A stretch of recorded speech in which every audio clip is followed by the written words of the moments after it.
Alrighty, as always, let's play this in full, but there is no sound. So you're just going to have to watch it while I make sounds. Doing. And dun dun dun. All right. There's a lot of cool stuff in there. I got a little bit of a camera comment here and there. And then just action-wise, the ending I'm not super smitten by, subjectively. But there are lots of stuff I love. I love, as always, an entrance. I think if you watch a couple of these, especially in this compilation, a lot of entrances, and I like that. I like when you see the set and someone just comes in. I'm a big fan of this. The land here, and you got an offset. Maybe we could, hold on, let me bring in the movie a little bit more. Maybe lower that leg so we can see more of the upper leg and the whole structure of the leg. Maybe. It's fairly fast.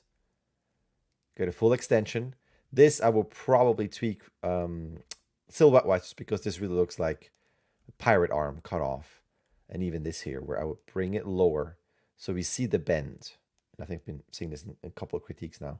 So just so you understand the structure and the length of those arms. So it's not that. If you take the sets out and in Maya, or this might be Blender rig, I can't remember. Just whatever, you can have lights where it just turns all black and just silhouette it. You can see that we don't quite understand what it is. Unless it's intersecting. Oh, wait. No, this is me being an idiot. Hold on. This is the roof. Ah, hold on. This is intersecting with this geometry. And now it's underneath. And it's intersecting here. And now we see it. I don't know. This might be it. So maybe if this would extend, it would be better. But then I would still tweak it on this side. I don't know. Just whoever did this, I mean, whoever. I see the name here. Pawel. Please check. I would check. That's just a bit of a bummer at the beginning. Check your intersections.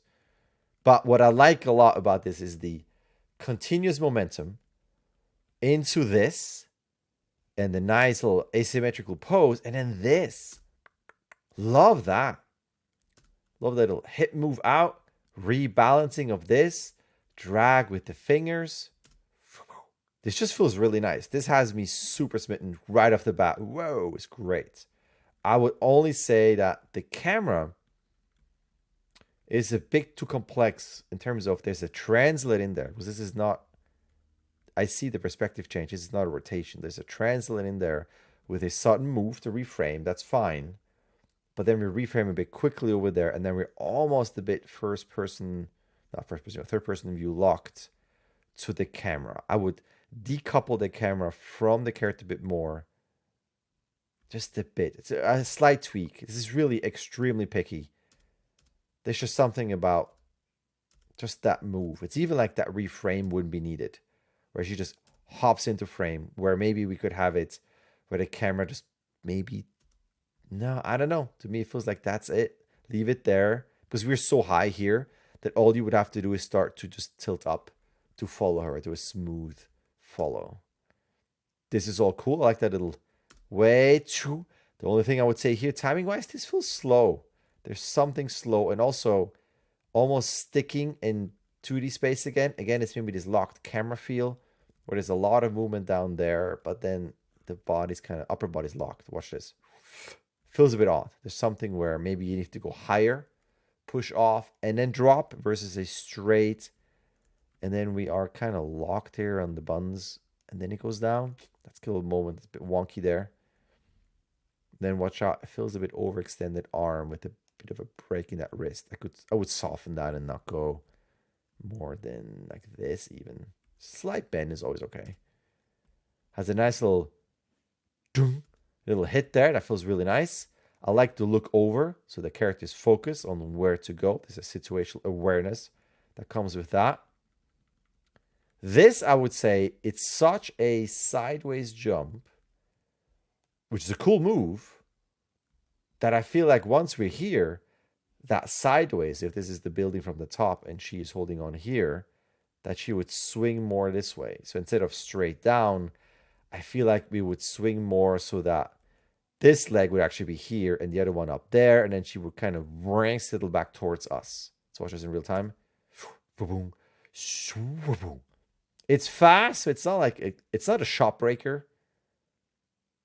It has a nice hold into this.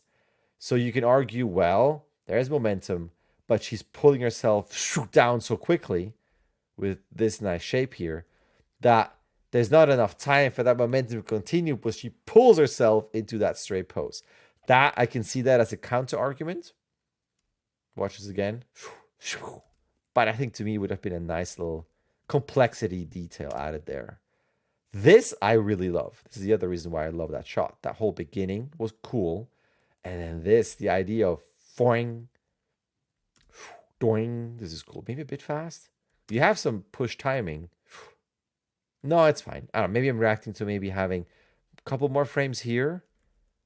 Because there's so much pull down that this almost feels too quick. I'll maybe give this one more frame.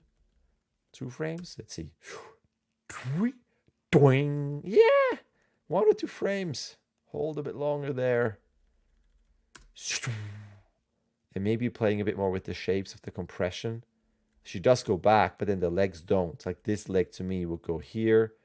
Bam, impact already lower. Bam, fold it in. Fold it in. And then out. That's a bit mirrory. Maybe push that contrast moment a bit more like you have it here. It's kind of funny how the eye is right there. It's kind of funny. But it's a cool idea. Doing. This is fun. Nice end there. And then it feels like there's so much energy, right? And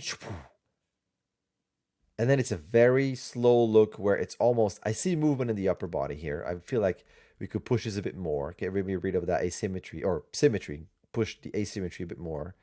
And then after that, it's so slow motion-y into a very soft exit where it almost feels like, is there reference? And it was kind of copy reference. But sometimes when you stick to reference and you kind of copy it, you lose that zest of the timing and it gets a bit floaty. And if I take this and I make it twice as 50% faster, ignore this, but to get up, maybe 50% faster on that exit, even 25% faster is better. This is the only thing where I feel like awesomeness in terms of asymmetry and complexity, all super cool. That's neat. It'll bounce at great weight. That's creative. I love this. And then we go, that's a bit of a simple head turn. And slow. And is she wiping her hands? Yeah, a little bit. So maybe have to push it into a bigger window so we can see that silhouette a bit more. It gets a bit lost. But maybe, given that she does the wipe, it could be more of a bit more of an exaggerated walk of, I did this. I'm okay. I can go now. And, like something where the personality that you're hinting at here is also seen in the animation and the rhythm of how she walks away and even gets up. Maybe that up would be more sideways. Let me see. Like a bigger off. Not that you have to do the whole one leg rip and then go like hold step. But something to push that personality a bit more. I would say that's that. And that's my Roomba going off in the background. Perfect timing for me to stop.